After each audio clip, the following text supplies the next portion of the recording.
here's a few things that you're going to need in addition to a couple of others that I don't have on the table.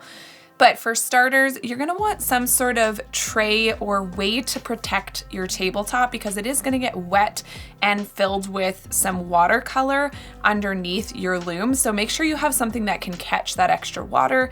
You could even do this over your sink if your loom fits over top of it. And then I also have, of course, our watercolors. This is just a fairly generic, hard watercolor palette that I picked up from the craft store. I found this worked really, really well in my testing.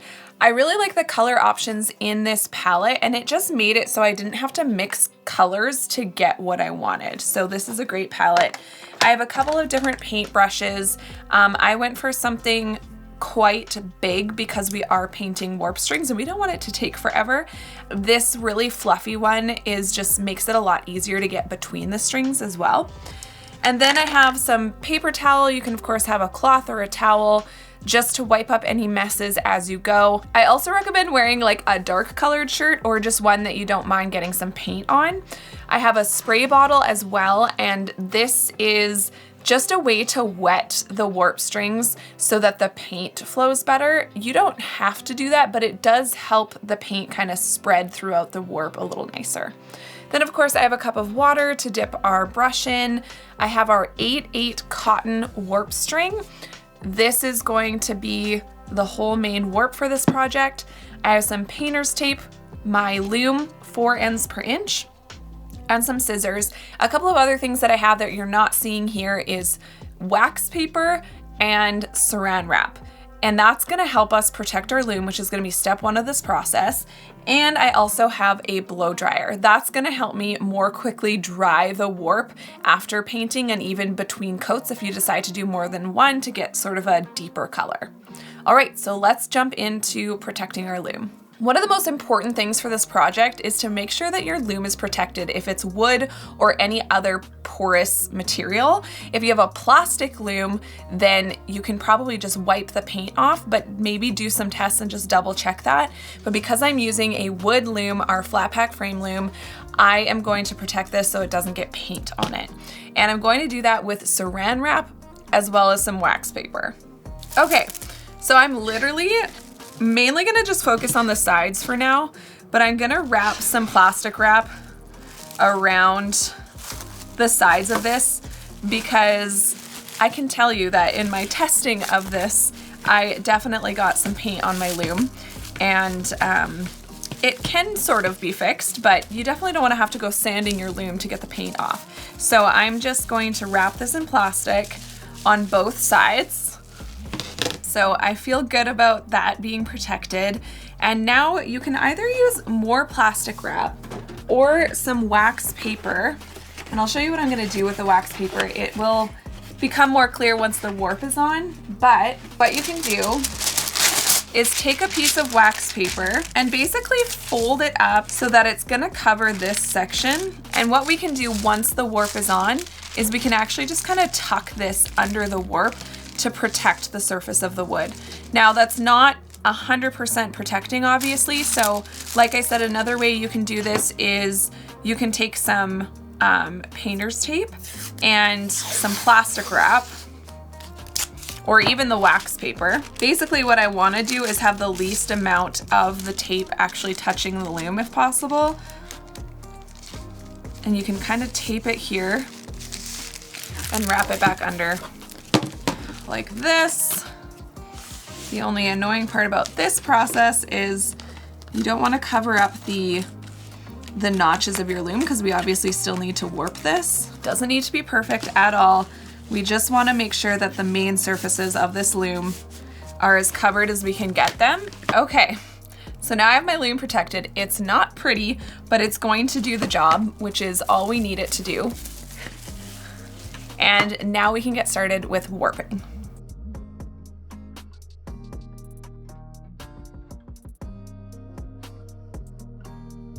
Now that our looms are warped, we're ready to start painting. So I'm going to take out my tray again. Now, I think my tray will work. Yeah, it'll work this way for me. This is just like a planter type tray, and I just wanted something to catch all the moisture that's gonna go through the warp. A couple of things to keep in mind before you get started. Again, especially if your loom is wood, you wanna make sure that you're not getting the warp strings near the ends very wet, because the paint will travel throughout the warp if it's wet. So one way to kind of make sure that that doesn't happen is you can take another piece of painter's tape. This won't completely stop it, but it might help you just sort of avoid the area. So we can just kind of put a piece of painter's tape right over the warp strings at the bottom. This is the part that's just kind of fun, and you can really do this however you like, but I will give you a few tips. So the first one is to kind of wet down your warp a little bit before you get started so that the paint does travel a little bit better. This type of painting, this piece would not be washable. I think with watercolor, the paint would just kind of wash right out. But with this being a woven wall hanging, something more to just look at, I think the paint will stay pretty well. Now, there's a lot of different things you can choose. I'm going to kind of do a bit of a rainbow, but I'm going to stick with, if I can get this open. So my paint palette is kind of messy, but I want to kind of transition from one color to the next. And so I'm going to stick with sort of these, I've got like this blushy pink and oranges and mustard and brown. And that's the color palette I'm going to stick with. So I would suggest not going opposite sides of the color spectrum if you're going to want your colors to kind of touch and mix, because it might actually turn those colors a kind of muddy color, if you know what I mean. You know, if you mix a red and a green, it's gonna kind of want to turn a brownish color. So that's why I'm sticking with sort of this pinks, orange, maroon, brown, because all those colors are gonna blend together really nicely. All right, so to get started, I'm gonna wet down my warp a little bit. And I can sort of just kind of rub it in.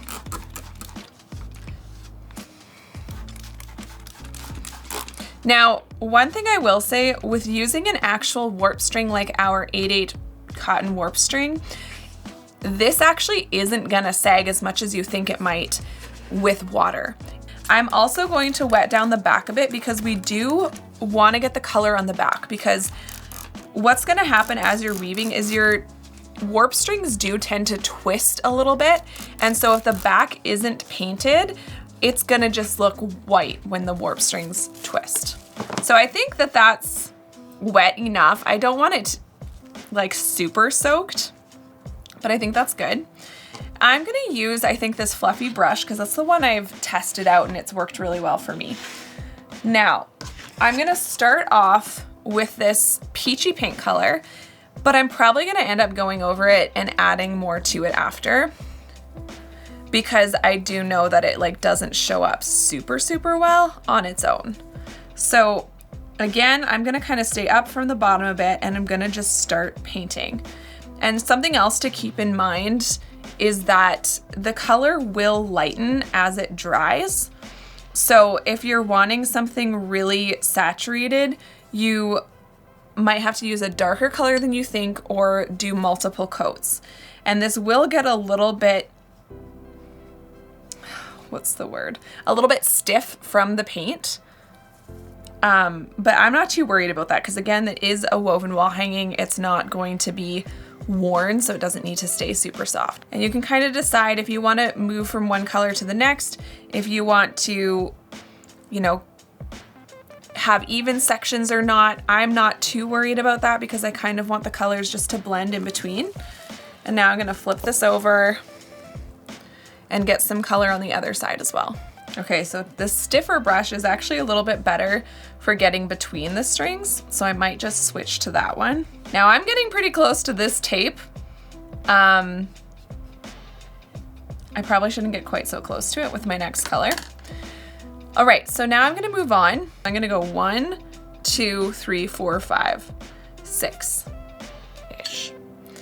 Definitely try to just have fun with this and let it just kind of become what it wants to become. You can always go a little bit over it if the color isn't exactly what you want.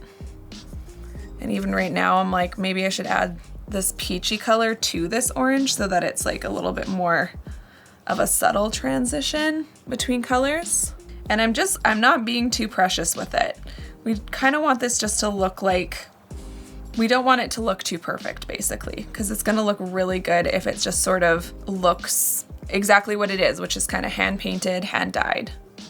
And like I said, you can go over this more than once, just so that you're getting a deeper color or a better mix between the colors if that's what you want. Yeah, when I lift it up just like this, you can kind of see the color a little better. It's coming together really nicely. And you can see that each row of color I'm doing, I'm also going back toward the previous row so that we're really getting that mixed look. So now, I probably didn't need to go that dark, but what we can do is just go back with the water and let whatever paint was on the brush bring over some of the other colors to the previous rows. The first color I did was very, very light, so I don't mind darkening everything up now a little bit. Okay, so I'm liking the way that this is looking. And I think I want to dry it now. I actually kind of want these to go a little bit closer to that tape. Now I'm literally just going to take a blow dryer and I'm gonna let this dry this as much as I can. So it's as simple as it sounds, just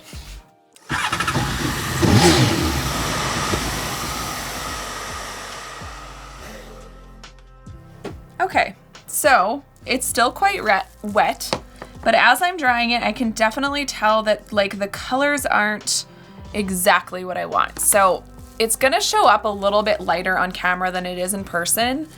Maybe if I put something. Nope, that doesn't help at all.